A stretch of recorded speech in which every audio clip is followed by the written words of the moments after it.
What's good, everybody? It's your boy Jarod and your girl Gabby back for episode 52 of the Kicks and Shit Show. See, I followed your conduction. You're the band director, and I followed that. That was good. Oh, thank you. That was like a little test and learn. I'm like, let's see if Jarod is actually gonna. Now, next time I'm gonna ignore you completely and just probably do. All right, I'm just gonna shut down the computer next time. Sorry, guys, this episode has been canceled due to lack of hustle. Bonus points if you pick up on the reference on that one. You know, your puns are sometimes they're magical. You know, I say puntiferous, but you know. Other times I'm like, "Oy, what are we even talking about here?" But yeah, well done, well done, you. Well, thank you. Gabby, what is happening in these spring streets?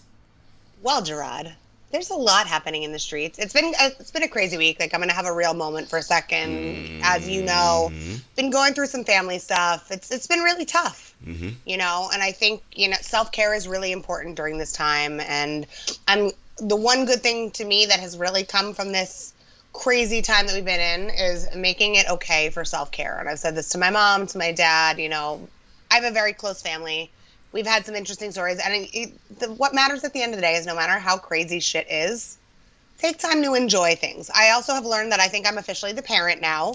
My mom, I left the hotel room and she's wearing my KDs. Ooh. Quite the fit, though. Let me tell you, I don't think KDs have ever been rocked with khakis before, unless the new version of Jake from State Farm is rocking, because he's a little bit swaggier than the OG. But, you know, and my mom, for dinner the other day, had an ice cream soda that was as large as she is. I mean, my mom is 5'1", so I look like some giant next to her. So we've been trying to, like, laugh and have a little fun. You know, my dad, I joke that I'm going to get him a sponsorship deal with Starbucks because his recovery from his surgery has been fueled by mocha frappuccinos. Well played. He has been drinking them on the daily. Well played. You know.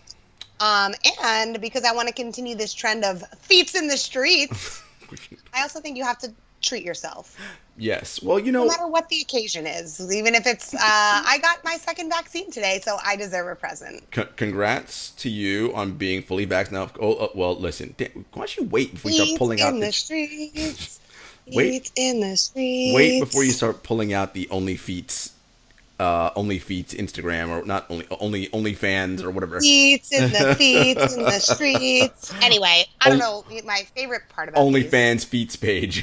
Feets in the streets, guys. Give a follow. Just kidding. Yeah, for the low price of $100 a month, you can follow the sneakers that I am purchasing. I was gonna say, you that's what you charge, $100 a month for your OnlyFans Feets account. I mean, resale prices on sneakers are kind of wild these days, Jarod. I feel like you gotta make that money back somehow, because not all of us get some free shit, you know. What are you even trying to say right now? I have no idea what I'm trying to say. I think the Vax is talking. Wow, here officially we go. Vax wax in these streets. Okay. You know what I mean? What a beautiful time, am I right, Jarod? Oh my god. One thing that off the rails. I love about this, way off the rails, is that these are Knicks colors, Jarod. Listen, get ready. Knicks currently the 4th seed right now in the Eastern Conference. Like, playoffs are like, listen. Playoffs. Listen, y'all, we've been saying it every week. You guys keep doing what you're doing. You're gonna avoid the play-in. You're gonna be locked into the actual playoffs, not the play-in, which is not the playoffs. The playoffs. You're gonna be in there. Wonderful. I'm so happy for you guys. Long suffering. I did put out a Knicks video on True Hoop a couple weeks ago. For all you Knicks fans, check it out. You know, you're building, and you have a culture now of accountability. There's competence. You know, listen, half the battle in this league is just being competent as an organization. Something the Knicks could not say about themselves for several years. Now, competence. Guess what happens when you're competent? Oh, you start winning basketball games. Funny how that works. And you set yourself up for the future to continue to be good as time goes on. So, I love it, Knicks fans. Be happy. You know, don't fall in love with anyone yet, player-wise, all right? As I said in my video, only fall in love with those players who can lead you to the promised land. And listen, we know those are generational type people. There's only like 6, 7, 8 of those guys in the league, right? None of them play for the Knicks. Correct. They don't grow on trees, right? But you build the culture, right? You develop your young guys. And then who knows what could happen as time goes on. So shout out to Knicks fans. You guys deserve it. I just want y'all to be happy. Listen, just enjoy the postseason. Enjoy fun games in Madison Square Garden. As we know, the Governor Cuomo and Mayor de Blasio have stated dates for lifting bans on what's happening. So I don't know if it'll be full come playoffs, but the Garden will be pretty rocking. So it's gonna be rocking. So if you're fortunate and you can get yourself some tickets, or you can work a game or whatever, get yourself in there and just enjoy the fun. I totally agree. First of all, shouts to True Hoop. I loved that episode that you talked all about the Knicks. Second of all, Jarod, you're giving me vibes of this viral sensation that gives me like some Cardi B vibes. You know, the woman who talks with her nails like this, Yep. and all you see is the nails. I loved how passionate you were in that segment. So for those who are listening to us on the podcast feed, please head over to YouTube so you can see Jarod's nails having that full conversation. I stand for that hand, Jarod. I stand for it. But I gotta ask you. Yes. What's going on in your streets, Jarod? Listen, playoffs are coming. That's what's going on. I'm gearing up for. We got 8, 9 games, depending on who you are, left. It's go time, right? Like I want to be ready. No DNP CDs. I want to be ready come playoffs. We're ready to rock and roll. And you know, I'm also looking forward to the weather changing. The world is starting to slowly move back into.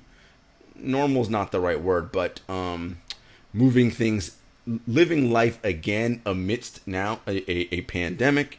More people are vaccinated. People we got to still be safe. You still need to wear your masks, all that stuff. But you know, we're doing good. We're doing good, and I'm happy for the fact that it doesn't seem like things are getting crazy out here. And you know, as far as sneakers goes, there's a lot happening in the sneaker world in terms of collabs. You know, shout out to our friend Nick DePaula, whose sneaker show debuted on the Boardroom. As he teased, Kevin Durant was his first guest. And I thought it was cool because KD mentioned one thing I thought was pretty interesting. One, he and Kyrie talked about doing a collaboration shoe together, which would be interesting, right? As you know, they both have their own signature lines at Nike, right? They're, of course, teammates on the Brooklyn Nets. That would be interesting. And secondly, the Kyrie... as a Kyrie 7 collab with Concepts that is going to be out on Friday, May 7th. So by the time this comes out, it'll already have been out. I don't have any seedings. Ain't nobody sending me nothing. I don't know nothing about no raffles or how you get them or anything of that nature. But I know they're going to be popular because Kyrie's often a popular figure. And what's also interesting, too, as Nick talked about with KD, KD is one of only 3 players to have 14 or more signature shoes. Of course, the other 2 being Michael Jordan and LeBron James. So, you know, it's a pretty cool Nike basketball company. I thought that was pretty neat. I really love that. I mean, you know how I feel about KDs. I think they're one of the most underrated sneakers out there. Mm-hmm. The fact that you can get them on sale sometimes for some of these hype colorways. They're also just from a functionality standpoint. Like, they're a nice mix of fashion and function. Like the 14s with that animal print. Whew! I mean, that might be next week's Feats in the Streets, you guys. Not to be confused with America's favorite segment. That's right, Shoe and Tell, which, of course, as you all know, is presented by Another Lane, the premier digital marketplace for dope kicks. No, you know, so I feel like, and by the way, I do want to talk about those Kyrie 7, the Concept collabs. They look kind of fire. Not kind of, they look fire. But, you know, I got to work my angles and figure out, okay, who can get me a pair of these? Because, again, honestly, I don't even know how they're releasing it. Like, do you have to go to Concepts to get it? I think that's probably what it seems like. Which, there is one here in the city, but... Bring on the stampede. Well, right. Ain't nobody trying to get involved in that, so I'm not doing that. I don't know anybody that works at Concepts, so there's that problem. Maybe I have to just reach out and touch someone at Nike and see what's happening over there. Reach out and touch faith, you know what I mean? And see if Nike can be your personal Jesus if you play it correctly, Jarod. All right, sneakers are a religion. And see if they got any advice for me on how to cop these shoes. Because I did show the pair of Kyrie's last week, the Flytrapped, and And I do the Kyrie shoe is one of the more popular Nike shoes, of Nike basketball shoes. And our good friend Trey always says one of the things that people like about them is it's a consistent shoe. People know what to expect when it comes out, and because we know sneakers tell stories, Kyrie, there's always something connected to it with anything that he does, right? Whether it be the all-knowing, the all-seeing eye, right? The homage to his Native American heritage, like. There's so many different things, and with this collaboration, ours, it's pretty cool. It goes back to Egypt and the pyramids, and it's a really, really cool collab. And also, if you have time, folks, the Concept Store has a whole interactive experience with these shoes. So if you want to, head down there. I wouldn't head down on Friday because, since the shoe's coming out that day, it's probably going to be a little crazy. It's going to be a little crazy. Right, but, once that part's done, it's pretty cool to just check it out. Because, again, sneakers tell stories, right? It's a canvas, and that's one of the reasons why we enjoy it so much. And I think that's what I love about some of these other brands, right? I know we talked about the Zion Williamson one last week, and we've gotten some quite the interesting feedback from you guys on Facebook, on Twitter, on Instagram. So appreciate you guys chatting and chopping it up with us. But I think it's just interesting to see this kind of new wave of sneakers and athletes, right? That a lot of it is predictive of a potential instead of like what a player has actually done when it's that first shoe, right? You're taking a gamble. But I think, some of the other shoes that are out there right now, like, I mean, don't get me wrong, I love me some Jordans, but at a certain point, when do you lose the innovation and it feels like just another colorway, right? And we talked about this a bit last week, but that's what I love about some of the other silhouettes is it's a whole new canvas. And, not my personal favorite with the colorways that came out with the Zion one, but like I understand the design. It's got like that cool, almost like cartoony Zorro Z kind of type like lightning bolt to it, which I think is really neat. And I think like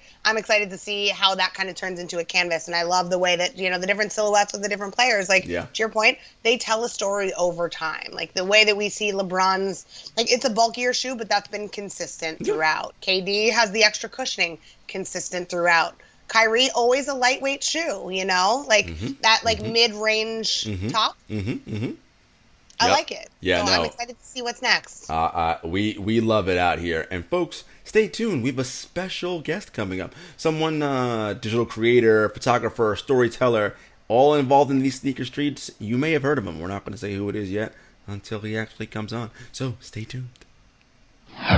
What's good, everybody? We are back. Gabby, we're not alone. We are joined by digital storyteller, content creator, brand consultant, Ricky Shoebio, a.k.a. Spacecampfresh. Good morning, everybody. Happy to be here. Happy to have you. Thank you, guys. Like super excited. I've been following from the beginning, so this is something I'm excited to officially sit down and do with you guys. We appreciate it. When I said AKA, were you like, shit, what's he about to say?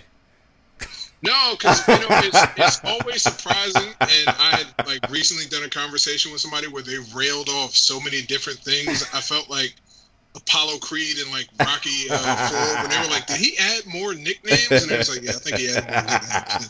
Just go with it. Hey, I love it. Just hope my night doesn't go out that way, the old Drago thing. Jesus. R.I.P. Apollo, man. Throwing the towel, man. Come on, son. He was getting worked. Listen. I think I ever watched that movie being like, this is kind of traumatic and very sad to watch, right? I was like, this is getting teary-eyed. Yeah, this is terrible. It's very emotional. I was like, what? The full definition of that escalated quickly. Yes. There's no better, full just picture and video definition next to it. Just put Apollo Creed. It went from, I got this, I don't have this at all. In fact, I'm not even in mind and spirit. I am in another realm now. It is over. The scene that gets me is he's getting work, but he still stays didn't get knocked to the canvas yet. He turns to his wife and he's like, "No, I'm good." And she's got the teary eye. I'm like, "Oh no!" That gets me every time. I'm just like, Jesus, bro. You out here trying to tell her we good. Nah, money, you are not good. Wifey knows what's up. She knew 100 from the jump. She knew. Listen, Rocky was about to throw that towel, and he mutters, "Don't you throw that towel?" And it's I'd have been like, "Listen, bro, you trying to be alive or what? Nah, we good." And this is back when we're talking about boxing and fights like that going 15 rounds, before you had a lot of protocols in place. So exactly. Yeah, man. What a time, though. I mean, what a time. What a time. I'm just hoping like this. I don't know if you guys saw this viral clip of Jake Paul. Oh, Lord. That was going around today. Listen. With Mr. Mayweather. Yeah. I mean, Jake is such a punk. Listen, that's all I gotta say. Here's my whole thing about this. Folks, stop shoveling and eating this BS people are spoon feeding for you, okay? Like, if you want to watch Floyd like actually box an actual boxer and do like, cool, no problem with that.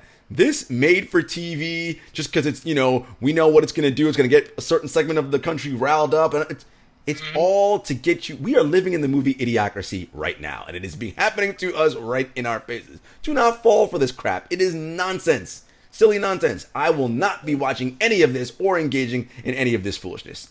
Ricky, the floor is yours. That's a tough act to follow. If it's on somebody's TV, I may support it. I don't know. And support, I mean loosely. I don't even mean like, hey, I'm going to be adamantly caring about this. And my whole split on it is just like, Logan's the older brother. He's a little bit more reserved. He's, I hate to say that he's less hateable. But Jake, man, Jake is just different. And the thing is, a bunch of our friends are like, well, why doesn't he get into a ring with an up-and-coming fighter at 190 since he's a boxer? And we all look at, like, the room goes silent every time because there's a couple of fighters. Like, Tyson Fury's got a little brother that fights at the same weight class. Right. He's got 3 wins or three or 4 professional wins. Right. But this guy can punch like a Fury. Right. Sure. Let's put it together. They'll both make great bank off of it. He gets to fight a Fury brother. I think they're both coming in at light heavyweight. No problem. Let's get the fight signed. Let's get it done. It's got enough of a name, but Jake wouldn't walk out of there and wake it up. So no, that's how that works. No. You don't want to fight a professional fighter. You want to fight guys that. Yeah. Like Nate Robinson. Like Nate Robinson. Listen. I mean, it was hard to watch. I mean, I can neither confirm or deny if I support this pending fight or that I will watch it or not watch it. I don't want anything on the record, but that's why that stuff does well, because you never really know when people are out of their element.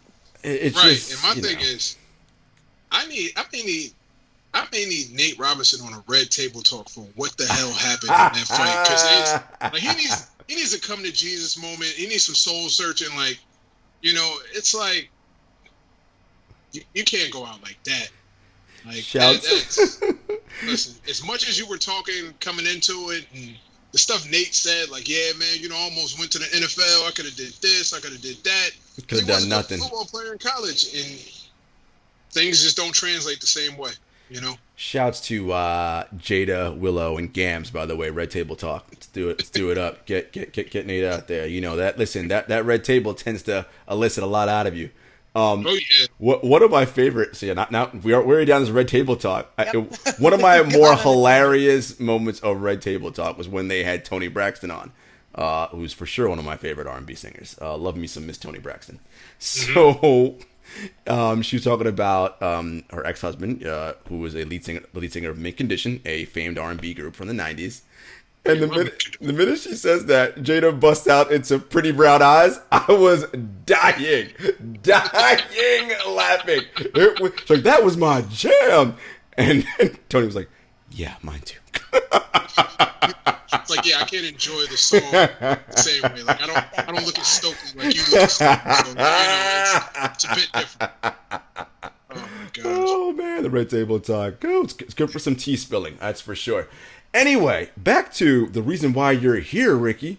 Sneakers, my guy. So let's start from the beginning. When did you fall in love with sneakers? Being a 90s kid, I mean, I think it was hard not to be in love with sneakers to an extent. I mean like actual love. Like, everybody had them on. You had different variations. You had a lot of athletes getting newer opportunities and, like MJ said, earning those opportunities that you really didn't see. It was like, marketing and advertising and signature deals became the newer thing for so many different athletes at that time and so many different faces.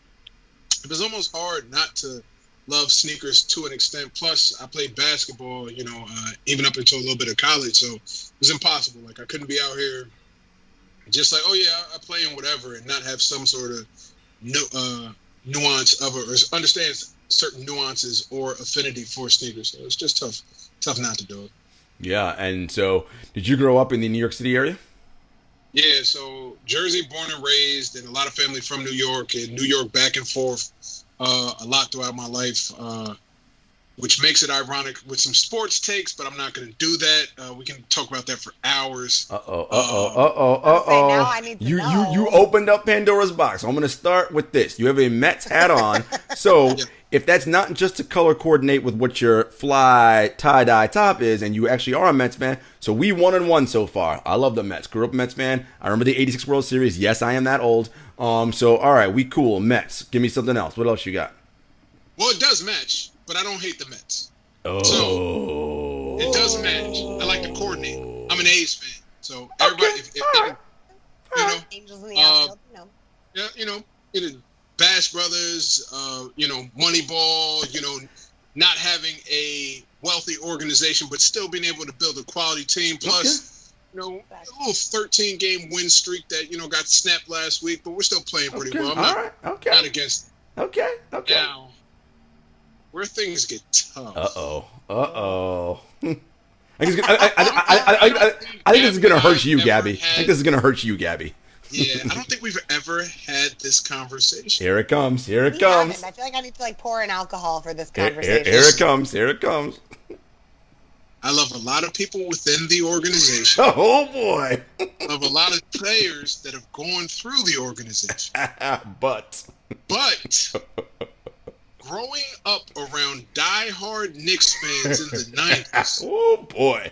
I'm clutching this for dear life. This is our year energy every year, and all we got to do is make the playoffs, and if so-and-so stays healthy, and if his knee is good. And as a child, just hearing that around so many family events, around so many New Yorkers, and I can watch the TV and just see, this team isn't that good for you guys to feel the way you feel.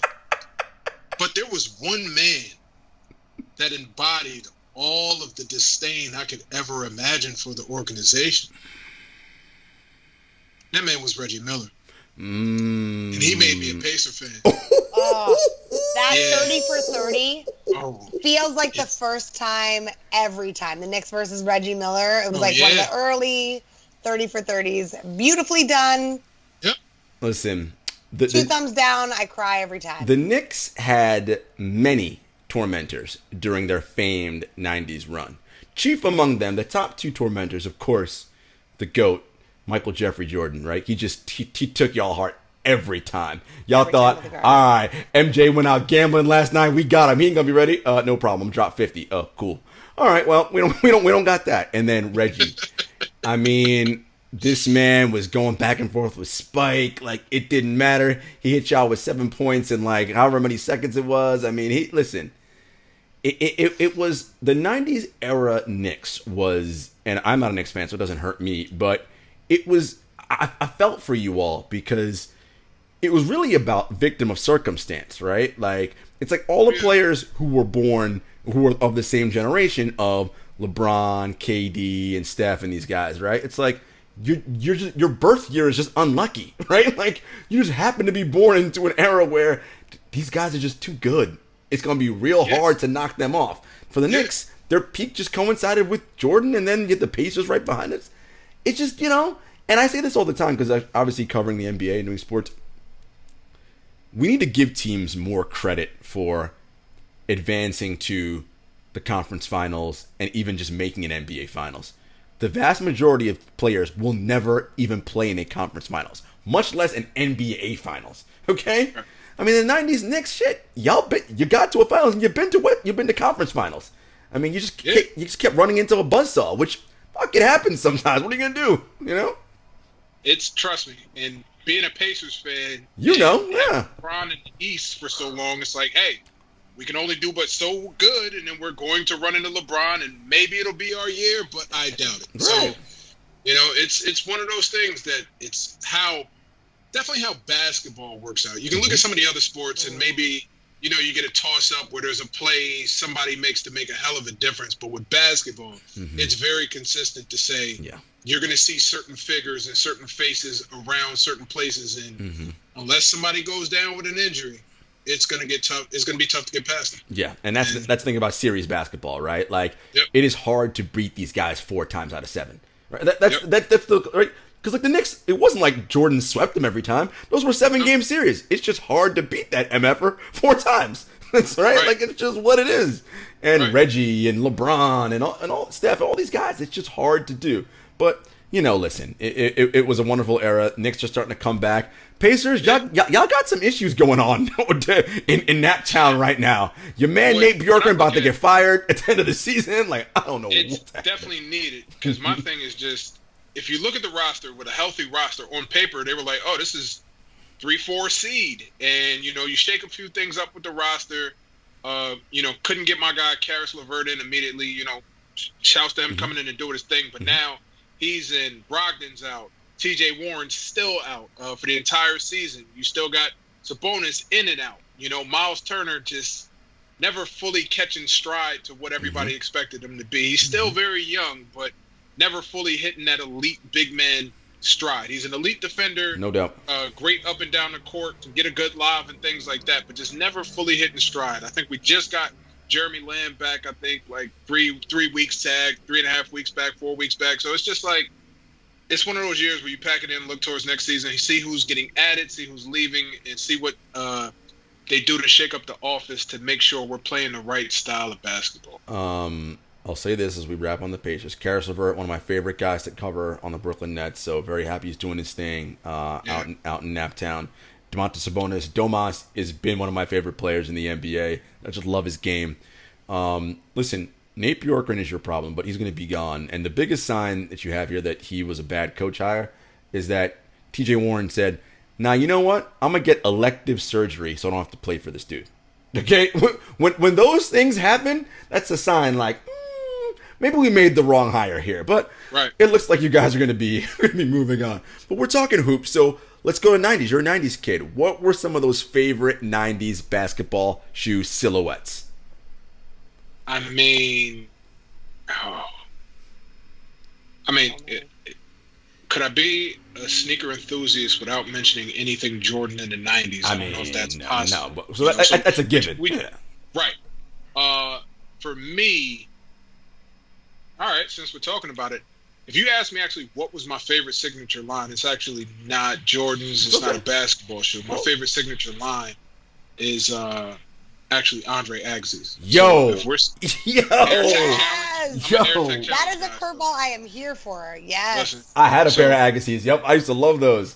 Yeah. So, until he switched over into the mid-90s and like 96, where you're talking about the alarms, I actually have a pair of alarms from 96.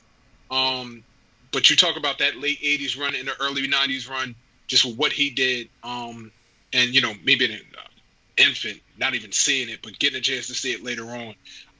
Always loved up-tempos. My pops loved up-tempos. So if you talk about hardcore 90s, I was an up-tempo kid. My pops loved up-tempos. And that was really big for me. As a Pacers guy, ironically, one of the first pairs, we're talking about 97, it's either 98 or 99. Maybe it's 2000, but I don't think so. If there's an old picture that I found and my sister found, and I'm in like a red, bad boy, parachute suit. But I've got on the OG pillars. Oh. The blue and yellow colorway, Pacers color. Look at you. But it completely doesn't match the outfit at all. But you had to rock them, though. Yeah, but, Right, so it's just if you're talking about shoes of that era, that was definitely it.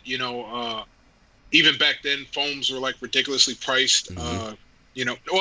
Listen, ridiculously priced compared to market scale and all that stuff, and just saying what people can actually afford. Because back then, you're talking about we didn't do so many of the bigger retailers all the time. You had a lot of smaller sneaker stores still being around. Yep.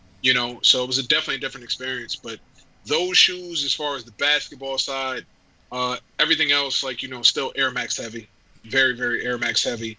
I remember having, it's you can go through certain years and attach certain things. There was if you talk about the early 90s, every kid, and I mean, like, if we were, 2, 3, 4, like, everybody was in a pair of pumps.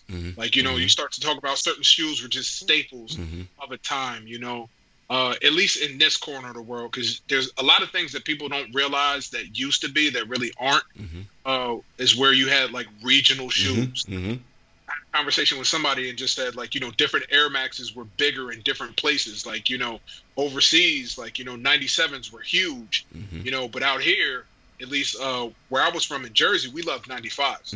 You had certain places that loved 90s. You had certain places that loved Air Max 1s. You had certain places that went with, like, Air Max Pluses and stuff like that. But 95s were crazy where I was from. If you're talking about Chili Reds or Fire Reds and you freshwater 95s, and a lot of those, the OG neon orange one, neon green and the orange ones as well that came out afterwards. Like, you just talk about a lot of different shoes being staple shoes. So that's 90s wise. And that may segue into something. So when you guys are ready, that may segue. Oh, okay. See what you're doing there. But it's true. It is very interesting, seeing the different types of silhouettes and kind of where they really resonate. Like, I feel like New Balance is having a moment right now. Yep. And you're starting to see a lot more of the Reebok, the Question mids, which is great to see. But, like, we had some guests on a couple weeks ago about how in the DMV New Balance was always a thing, and yep.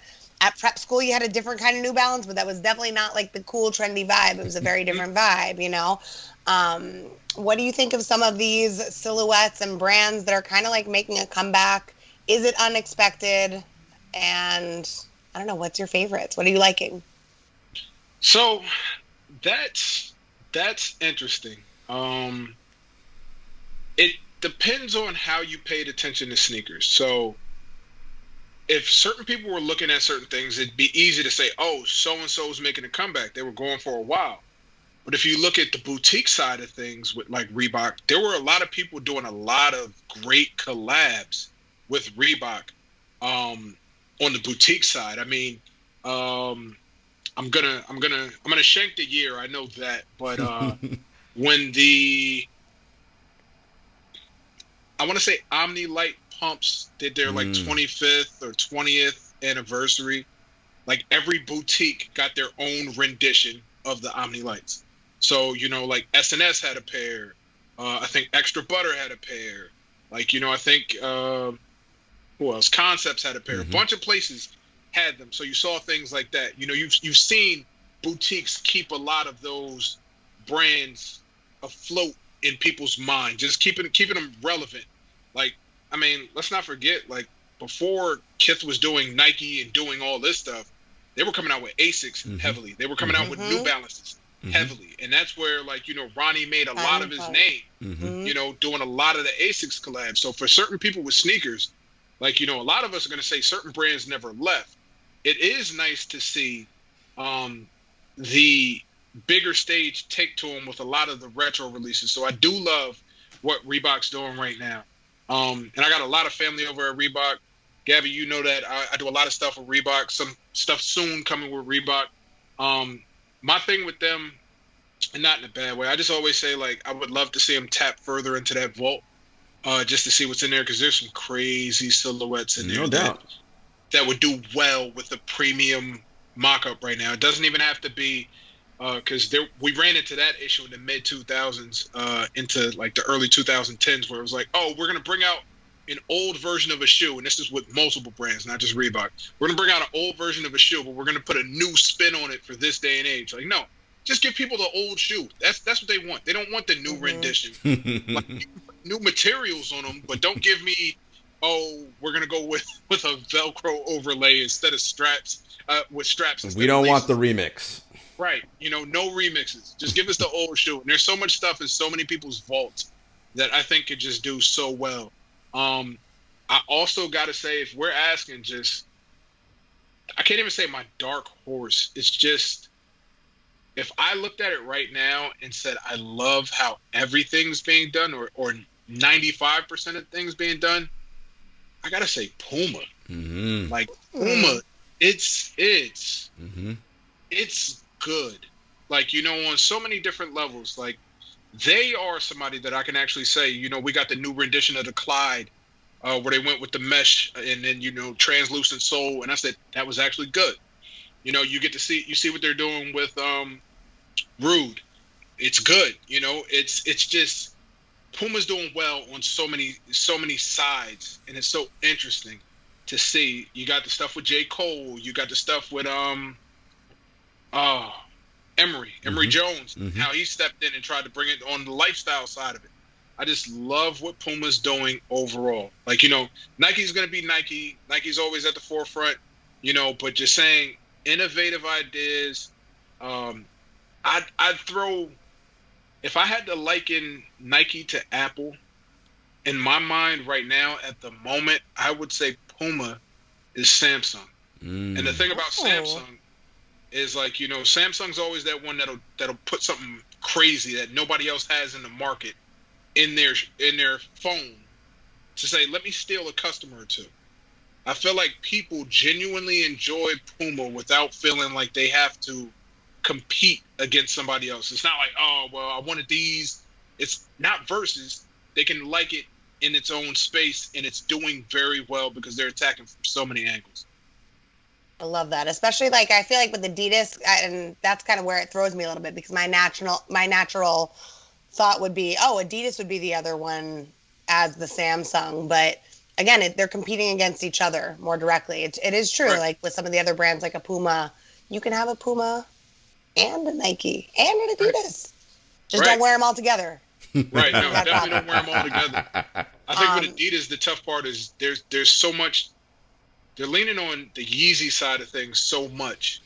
And, for everybody that watched the culmination of Adidas getting to the point that they were prior to Yeezy. So, like, I was into Y3s. I liked the Rafts. I liked Jeremy Scott's as they were leading up to the Jeremy Scott stuff was fire back in the day. And I thought a lot of the initial waves of the human races were great too, but now it's just like, I hate to say this. Well, I almost said, well, I can't even think of an Adidas basketball shoe, but that's not the truth either. So I feel like with what's going on with James Harden this year, they've had to lean off of him as a star. They can't really focus on driving his shoe that same way. With Donovan Mitchell being injured, it's hard to push so much behind his shoe. You got Dame, but Dame's there, but for this year, for some reason this year, I feel like there was a lot more marketing into like previous years of shoes than I see with this year. And it's not a bad thing. Whatever's going on is whatever's going on, but it's interesting. And the shoes are better now. Like they're better than what we were getting. Who am I thinking of? Did Dwight Howard have an Adidas shoe? He did. Yeah, it was much better than what we were getting, respectfully, when Dwight Howard had an Adidas shoe. And I said it's no knock to him either. On the Knicks now, it's much better than a lot of the D Roses we saw. It's just as far as silhouette, but Adidas has got to go back to, and Upscale Vandal Mike Camargo said it, just like polarizing product. And a lot of things that's big where basketball shoes are dropping off for so many people is you can't wear them off court. Yeah, like it doesn't translate. They don't translate, and I hear people saying it for a lot of brands. Like people are saying it about Nike with a lot of the Nike basketball shoes. It's like, I used to be able to wear a Kobe, wear a KD casually, wear certain LeBrons casually, but now people are just like, hey, it's basketball, it's performance driven, and I think that's kind of where Puma may be getting off because those Clydes look good casually. So. And I think that's the challenge of the brands, though, right? Because when you sign a Harden or whomever star NBA player, their first and foremost position is this has to work for me performance-wise, or else what are we doing? Like I'm gonna break my ankles, and then what good am I, right? So it's this idea of I have to make this performance shoe first, and for certain guys, right, it needs to be like a LeBron, and it's not about the designs, although I don't generally like them. That is a bulky shoe. I would, because for me, my frame, how I am, that's just not something I rock with. Like I can't. Like a Kyrie, on the other hand, right? That's a very different shoe, much lighter, right? The design looks a little bit. It's how it works for you individually, right? And I think that that's some of the challenges that the brands are having. You brought up Adidas and you said, they're having some issues. I wonder if their focus is they're putting all their chips in their betting. Well, this Jerry Lorenzo thing's going to work out great, so we don't got to worry about anything else, right? Like, or is that's their bet, right? Like, we got Yeezy, we know that's going to be this thing. Jerry Lorenzo's going to work, and we'll be fine. That was a big. If I got to say, like, just moves, that was a big move. And the thing is, in a lot of conversations that I was having, it was nice to see Jerry coming out with original silhouettes, and that was beautiful. So, to see that happen, and then I gotta say, Jerry may have did it the best. Like, if you look at it, there's how many models? I think there's 5 different models that he got with Nike, if I'm not mistaken.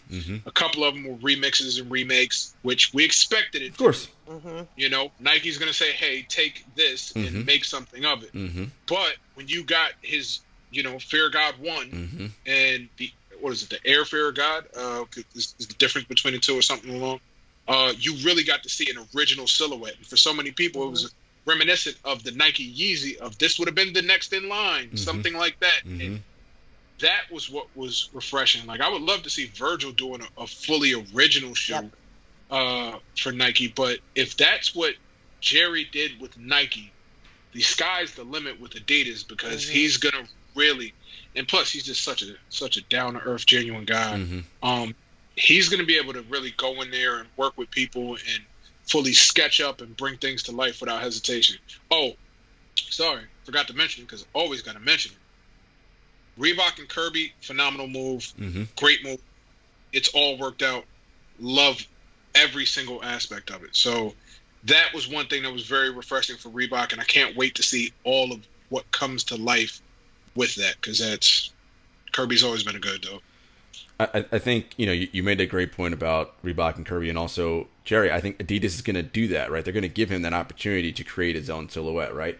And it isn't that Nike's big thing is like, look, we know our retros work, right? Like, at the end of the day, like, these shoe companies are businesses, and their goal is to make as much profit and dollars as possible. Period. End of story. If people in the culture like this stuff, okay, that's an added benefit, but that ain't really that's not our number one priority. Our number one priority is, how do we maximize shareholder value and make all this money? Hey, right. And the shareholders say, yeah, these Jordan retros do well. Great. Virgil, here's another silhouette, and knock yourself out. Like that. Right. So it's rinse, repeat. But I think if we are going to see stuff that is like going to be sort of shake up the culture, it's going to be these other brands, Adidas and Reebok, because as you mentioned, Nike's the ever looming, all present, like omniscient, always there. They're the big behemoth, not going nowhere. And it ain't about toppling them, but if you want to, as you say, siphon off some of theirs or do something different, allow the collaborators you work with, give them their own palette. All right, man, do you create your own? We got that. I think is going to really get the culture and get people super amped. Of course, because the thing is, it's but so many times that we can see certain things. It's gonna, I mean, because now there was that deconstructed wave. Like, I don't think Virgil started it. I think there were a few deconstructed shoes prior to, and then we got deconstructed Jordan 1s, and then everybody was like, I've never seen. And now, we've got it where it's kind of ending its cycle. I think the last shoe we got was like the ready-mades, where you get that deconstructed look. But it's things will come into phases like that. Now and I'm not gonna say for some reason, now we see clear sneakers coming back, like clear silhouettes are coming back, which is interesting. So Supreme just released a clear 96, which that is so like on so many levels, because it's like when anybody brings up Air Maxes, nobody brings up 96s like that. Then to transition it into a partially clear silhouette. The Klotz just came out. You have a clear, if it didn't come out, it's coming out in the next week. Adidas Superstar coming out, they look good.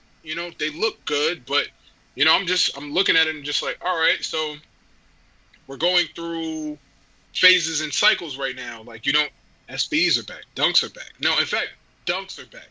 SBs aren't even back completely. Dunks are back because they're releasing regular Dunks and they're not SBs, which means they don't have the air unit in it, they don't have the tongue or extra cushioning or support, and they're flying off the shelves. You know, I'm sure we can all remember. I remember when Jordan 1s were sitting. Mm-hmm. So, like, Mm-hmm. you know, it's just, and so for people that, it's lovely when you hear certain people just be like, oh no, Jordan 1s have always been, and no, they weren't. No, they were not.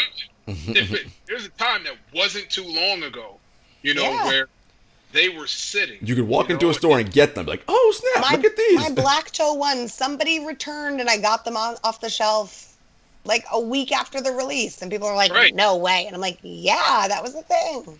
Right. Listen, there was a whole time where people slowed down on Air Forces, Dunks, and Jordan 1s, just similar. Anything with a big Nike swoosh on it to have it that size. There was a time where people were steering away from that. And now it's back, and it's dope for it to be back. But it's just, you know, cycles and waves, and we see it all occur and all that stuff. So it's interesting to say what's next. Yeah, no, I agree. And I think, you know, I'd love to tap into a little bit more. You do a lot of work with brands, a lot of stuff behind the lens, behind the camera. I'd love for you to kind of talk about that journey of going from behind the lens and then now being a personality, an expert, and kind of what that transition has been like. So for me, that initially started out of necessity for with the magazine I was working with. So initially started out as a writer or contributor, then got bumped up into a consistent writer, then from a writer to an editor and to executive editor. And you know, we were just big on, and I say this respectfully because I got so many friends at different publications, I don't want to say anything offensive, but we were big on not being a copy farm. So like the thing was just like, you know, industry people, we all know what that term means. Just to say, you see one article, you see the same article cited, now it's cited on another site, same article cited on another site. And where it transitioned into visuals was we took that stance with the visuals too. It was like, dude, everybody's posting the same picture. So even if we're writing something different, how can we drive unique clicks if it's the same image? Somebody's going to assume. So we need to do something different from a different perspective, different take. There was that. There was also not waiting on the brand or agency to provide us with assets. So for those that don't know, assets are your content and deliverables and all that stuff related to it. We didn't want to wait on that stuff because sometimes it was cumbersome. And not to say it that way, but when you're a medium-sized outlet, you know, and trying to be in a space of a complex, trying to be in a space of a hype beast, high snob, whoever you want to throw out there, and they're super large household names, and you're a medium-sized outlet, you got to wait for them to get the samples first, and maybe they get back to you and all that stuff, and it wasn't always the case. So, like, you know, I was tasked to start focusing on driving unique visuals too, and that also came into play with me also doing a lot of groundwork and a lot of event work, and just being out there. And that was that, you know, I would be at an event or industry event, and I'd be like, all right, well, let me cover the event while I'm there too, just like any typical editor or something like that. I'm the person that showed up tonight, let me get the shots. And I really had an affinity for it. So when I left the publication, just for some creative differences and stuff like that, nothing crazy. A lot of the people that I worked with were just like, hey, man, when you land on your feet and figure out what you want to do, let us know. And I said, well, my biggest thing was always being a resource to you guys. Like, how can I support you? What can I do for you? And that is what I chose to establish, you know, is establish a content collective, you know, basically a consultant marketing agency that can sit there and help along with certain projects as far as crafting visuals and delivering content and doing the marketing and advertising and all that stuff. Just like, all right, how can we help you bring whatever vision for whatever products to life and all that stuff? And, you know, just a little bit of brand consulting on the side. The reason, or the way I transitioned into the front of things was interesting. In fact, before I did the magazine, I was featured as like the sneaker feature for an event, and it was early. Like, I actually just talked to my guy Jamerson about it right now, because he was love James. He hosted the event, and I was like, dude, that's where we first met. This is in 2015. And I was like, yo, I was the sneaker feature. Sent him the picture, and he was like, yo, that was it, because we could never figure out where we first met. And that was it. But the thing was, I wasn't so polished or comfortable being that guy yet. I was a guy that collected sneakers, loved sneakers, had a passion for it, and, you know, talked about it like anybody would that collected anything. Was probably a little overly analytical of things, and just like, oh yeah, I remember, you know, at that phase of life for me. But what ended up happening was we were actually doing something with Foot Inc. for Eddie Wong in a release with Adidas when I was with the magazine. He did a food truck and came to one of the stores and all that stuff, the store on 34th. And he came out, and he was we weren't scheduled. We had talked to them to be there, but we couldn't get in through legal and all that stuff to fully interview him properly. So I ended up, like, we were like, yo, my guy who ran the magazine was like, yo, we need drops. We need an intro to this. We need all this stuff. And I was like, well, go for it, bro. You're the one that does it. He was like, nah, I'm not dressed for it today. And he was like, well, do you think Eddie's going to do it? And I'm like, I just talked to them, and they're like, Eddie's on a tight schedule.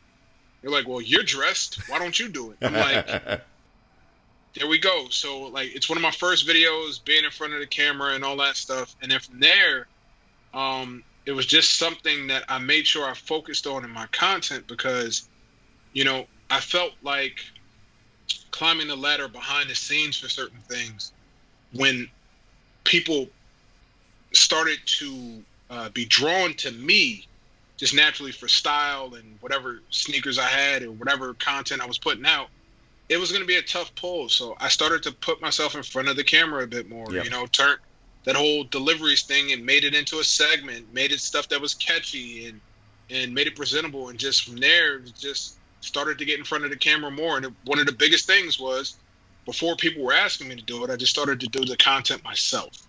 So, you know, when I would pull up to an event, you know, I would do a soft intro and welcome them into the event before the video. Like, all right, we're here at Nike's private event for this, that, and the third. It's for this tonight. This is what's releasing. Let's bring you guys inside and give you a look at it. And from there, people just start to see it. And then it was like, hey, you dress well, you speak pretty well, you're funny. Can you do this for us? And it just transitioned into me balancing out being the personality, but also having the mind to drive and create the content on the back end. So, double-edged sword. Right place, right time, it's born out of something we talk about all the time on this show, which is it's your passion for what you do and your love, the authentic love for sneakers and the culture, right? Like, that's the thing that you can't teach. It's you know, it's you can learn the other stuff, right? The actual technical skill of how do you intro and outro, and you can learn how to do that. But I can't teach you how to. Yo, Ricky, how do you do that? That's just who you are, and it's because I love this. I love this so much. That's why it comes out like that, and that's the beauty of so many people that are in and around this culture. All right, Ricky, you teased something earlier, and we're gonna get to that, because coming up next, folks, is America's favorite segment, Shoe and Tell, presented by Another Lane, the premier digital marketplace for dope kicks. So stay tuned. What's good, everybody? We are back, and you know what time it is. America's favorite segment, Shoe and Tell, presented by Another Lane, the premier digital marketplace for dope kicks. No, Chad and Adina are on a roll right now. So everyone knows about the Nike Kobe, that relationship ended with the Kobe Bryant estate.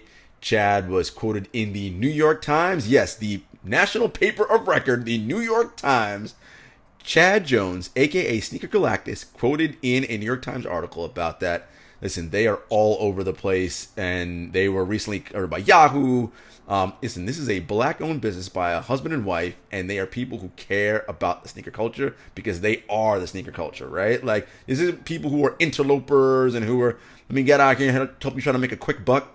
It's not about the crazy resale and all the money. It's about the community and what they're building around that. So make sure you guys get over to anotherlane.com and check it out.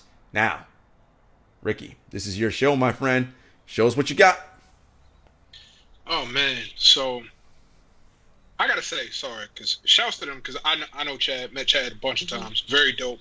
Love what they're doing. It's amazing for the culture. And I hope I make him proud in this very moment, because he's one of those dudes that's had everything in his collection. Uh-huh. So, we talk about a shoe that was impactful for me. and this was actually the first shoe I bought with my own money. I love those shoes. I was in 8th grade. We talk about those early 2000 shoes, so this was like either 2000, 2001, something like that, or maybe 2002, 2001 going on 2002, or 2002. But I'm a sucker for presentation. Oh, I was gonna say already. I'm a sucker for presentation. Yes, sir. And the thing about presentation is, and I'm a size 13, so the shoes I have are not easy to come by. We talk about things for presentation. Still in the plastic wrap. I love it. You'll see the reflection on that. I love it. Now, this is not my original pair, but Jordan 17. Love it. Black on black, Jordan 17. Love it. Suitcase, presentation, everything highly crucial for me. One of my favorite shoes, the first shoe like I said, I bought with my own money. It's a very important shoe for me to have. So much so that I'm looking at a gray suitcase right now and a red suitcase right now because I have all the OG colorway. I actually have the All-Star low pair, the Lightning pair, which is a very rare shoe. Indeed it is. And, it's just like, and see, the bad part is like, I was able to track them down, I think at this point, like 4 years ago. And they're 4 pairs of shoes, and I paid $1,100 for all 4 of those shoes. Now, and they were all dead stock. Amazing. Yeah, so the thing about that is somebody on eBay wanting to get rid of all of them, and we haggled it out and worked it out for $1,100. And the thing about it is all those shoes retail for $200 a pop. I paid about $250, $260-ish for each pair of shoes. So I'd say that's pretty much a win for a shoe that's at this point, I think 20 years old. What we're looking at, and they're still wearable. They're not one of those shoes that are going to disintegrate. I like it. We talked about dunks, so I might as well grab this dunk because we're near the holiday. It just passed. Oh. And I probably shouldn't have these in my size in the condition that they are. But we're talking about a heavyweight shoe, the Cinco de Mayo. Indeed. Dunk SB. Indeed. Talking SB. People can do their, research as far as prices on these, but I heard these go for a pretty penny, and I did not pay a pretty penny for them. Look at the sole. You can tell these aren't even worn to death. I see that. They are crispy. Let's see. What do I have that's fun?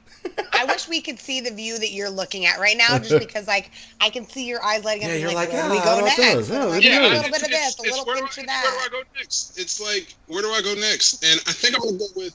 We made some jokes about like nostalgic movies, and anybody that knows my work, that I incorporate a lot of film. So what inspired my photography isn't actual other photographers. It's actually cinematography. So, love Ridley Scott's work, love a lot of different 80s movies, a lot of different types of cinematography.